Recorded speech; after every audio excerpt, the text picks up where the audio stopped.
Story 1. The Vanishing Campground. My name is Mark, and what I'm about to tell you still haunts me to this day. It was supposed to be a normal camping trip with my two best friends, Jason and Sarah. We wanted to get away from our busy lives in Detroit, escape the city noise, and reconnect with nature. Jason found this hidden spot near Pine Ridge Lake in northern Michigan. It wasn't on any official map, just something he stumbled across in an old hiking forum. It sounded perfect. Quiet, remote, and completely off the beaten path. We were all excited. Jason had always been the adventurous one. He loved finding those untouched places, the kind where you don't run into any other hikers or campers for days. Sarah, on the other hand, was more cautious, but she trusted Jason, and so did I. After all, we'd been friends since college. Jason worked as a graphic designer, and Sarah was a nurse. I was an IT guy, but none of that mattered on this trip. We were just three friends looking to unplug for a while. The drive took us about 6 hours.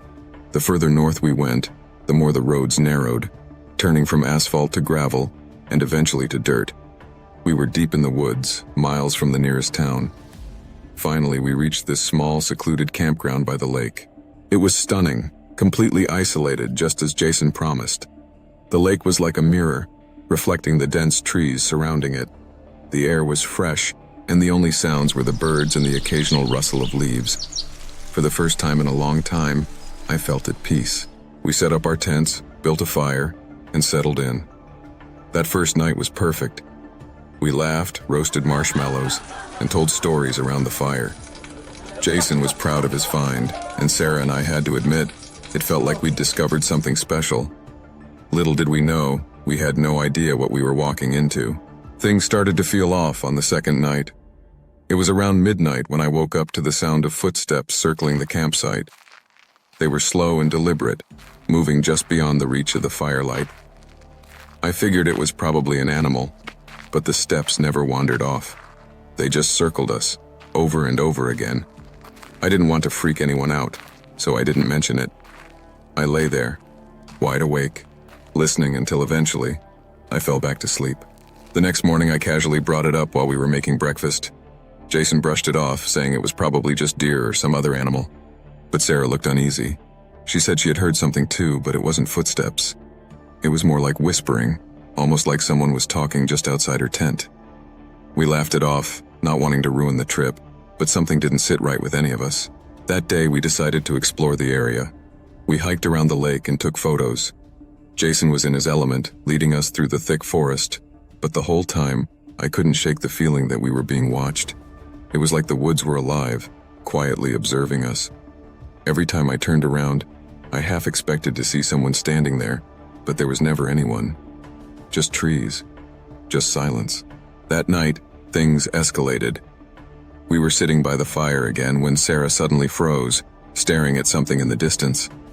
I followed her gaze, but there was nothing there, just the dark forest. She said she saw a figure standing by the tree line, watching us. Jason and I grabbed flashlights and checked, but we didn't find anything.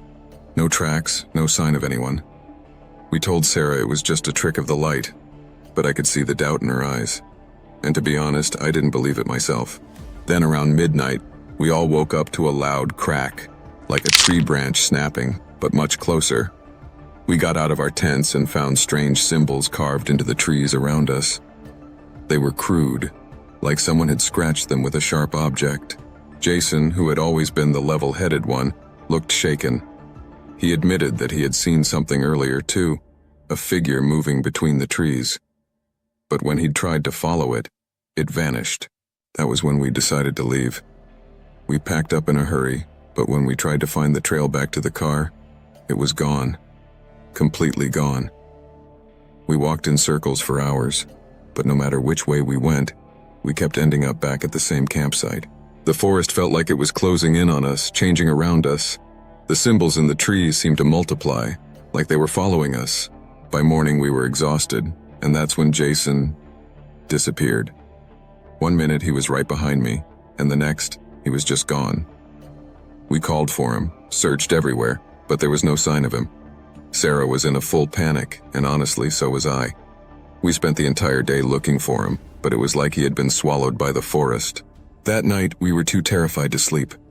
The footsteps returned, louder, faster, circling us constantly. The whispers were clearer now, and they were calling our names. Sarah was trembling, and I was barely holding it together. We stayed awake, huddled by the dying fire, until dawn. The next morning, as if by some cruel twist, we found the trail. It was right there, where it should have been all along. We ran back to the car and drove straight to the nearest town, where we reported Jason missing. The authorities searched the area for days, but they didn't find him. Then, 3 weeks later, they did. Jason was found sitting by the lake, miles from where we had camped. He was in rough shape, physically fine, but mentally broken. He didn't speak, didn't respond to anyone. They said he was in a state of shock, almost like he had shut down. It took months of therapy before Jason started to talk about what happened. When he finally did, his story chilled me to the core. He said that after he disappeared, he found himself in a place that wasn't quite real. The forest was the same, but different, like it was watching him, playing with him. He described hearing our voices calling for him, but every time he got close, something would pull him away. He said he wasn't alone out there. Something was with him, following him, whispering his name, just out of sight. Jason never fully recovered. He's still in counseling, trying to piece together what happened. As for me and Sarah, we haven't been back to those woods, and we never will. There are some places in this world that aren't meant to be found, and if you ever stumble upon them, don't stay, just leave. Because once the forest decides to claim you, it may never let you go.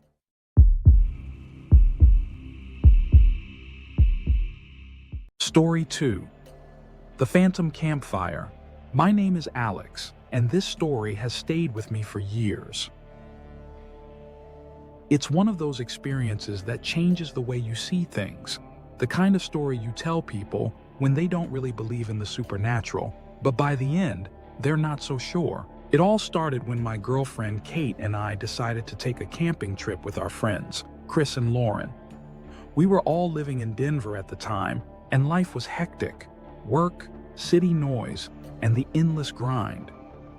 We needed an escape. Chris suggested a remote camping spot in the San Juan National Forest, a place far off the usual hiking trails. He'd been there once before and swore it was the perfect getaway, secluded, serene, and absolutely beautiful. What could go wrong, right?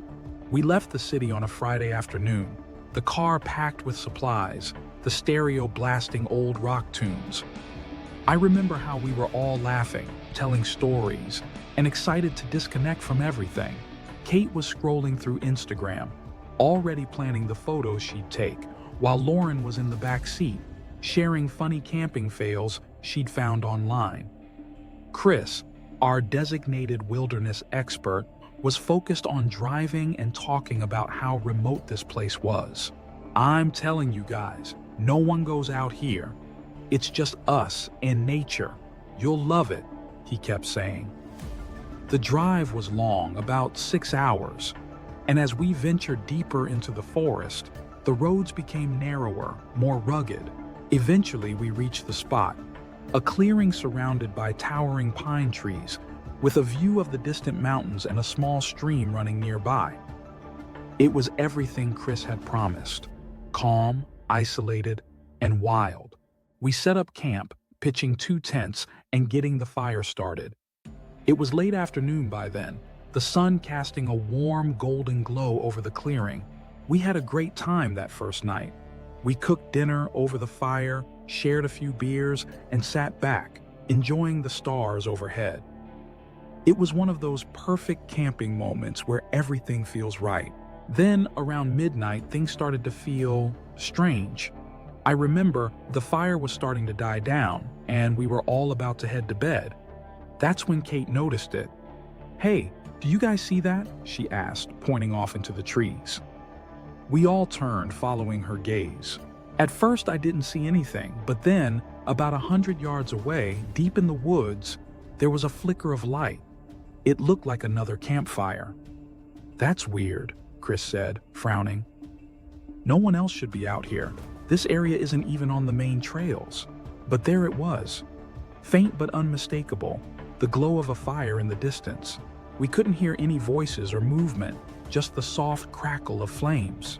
Lauren, who had been quiet up until now, chimed in. Maybe someone else found this spot. It's not like we're the only ones who know about it. Maybe, Chris said, but his voice didn't sound convinced. We debated whether to check it out, but in the end, decided against it. We didn't want to walk into someone else's campsite in the middle of the night, and honestly, none of us felt like trekking through the woods at that hour. We figured we'd see who was out there in the morning. We all went to bed, but I couldn't shake the feeling that something was off. The fire, the silence, everything felt too still, too quiet. I finally drifted off, only to be jolted awake a few hours later. At first, I wasn't sure what had woken me. I lay there in the tent, listening. It was dead silent. No wind, no rustling leaves, just the faint sound of the stream nearby. Then I heard it. The distant crackling of a fire. I nudged Kate. "Hey, do you hear that?" She mumbled something incoherent and rolled over, but I couldn't ignore it. I grabbed a flashlight and quietly unzipped the tent. Stepping outside, I noticed something strange right away. The glow from the distant fire was gone. The spot where we had seen it earlier was now completely dark. I stood there, scanning the trees with my flashlight, feeling that unsettling sensation that I was being watched. I couldn't see anything, but I swear I felt eyes on me. The next morning, over breakfast, I brought it up to the group. Chris shook his head. I checked before bed. That fire wasn't there anymore. It must have been someone passing through. But the whole day, something felt off. We went hiking, explored the nearby streams, and even went swimming in the lake. But there was this underlying tension, like the forest itself was hiding something.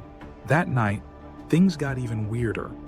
We were sitting around the fire again, swapping stories, when Lauren suddenly stopped mid-sentence and went pale. "What the hell?" she whispered, pointing beyond our campsite. I turned and saw it. The same campfire from the night before, flickering through the trees, but this time it was much closer, too close. It couldn't have been more than 50 yards away. "All right, this is getting weird," I said, standing up. "We should go check it out."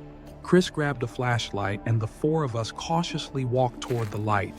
As we got closer, the fire seemed to flicker and fade, as if it was moving deeper into the woods. We followed it, but the closer we got, the more distant it seemed. Then, just like that, it vanished. We stopped standing in the middle of the dark woods, scanning the area with our flashlights. No fire, no people, nothing. "I don't get it," Chris muttered, clearly unnerved. There was definitely something here. "Maybe we're just seeing reflections or something," Lauren suggested, but she didn't sound convinced. We headed back to our campsite, feeling rattled but trying to shake it off. I tried to act normal, but I couldn't stop thinking about how the fire had seemed to move, like it was leading us somewhere. That night, I barely slept. Every time I closed my eyes, I imagined that flickering light getting closer, creeping up on us. The next morning, we packed up early. The mood had shifted, no one talked much, and the laughter from the first night was gone. As we were loading the car, Kate pulled me aside. "Did you see it again last night?" she asked, her voice barely above a whisper. I nodded. "Yeah, did you?" She hesitated, then said, "I think I saw someone, a figure, standing just beyond the trees, watching us. But when I looked again, they were gone." We didn't talk much after that. The ride back to Denver was quiet, each of us lost in our own thoughts, replaying the events of the weekend over and over in our heads. We never did figure out who or what was behind that phantom campfire. To this day, whenever I think about that trip, I can't help but feel like we were being lured, like something in those woods was watching us, waiting for us to follow the light deeper into the forest. And sometimes, when I'm camping or alone in the woods, I still get that same feeling. The feeling that out there, just beyond the trees, there's something watching.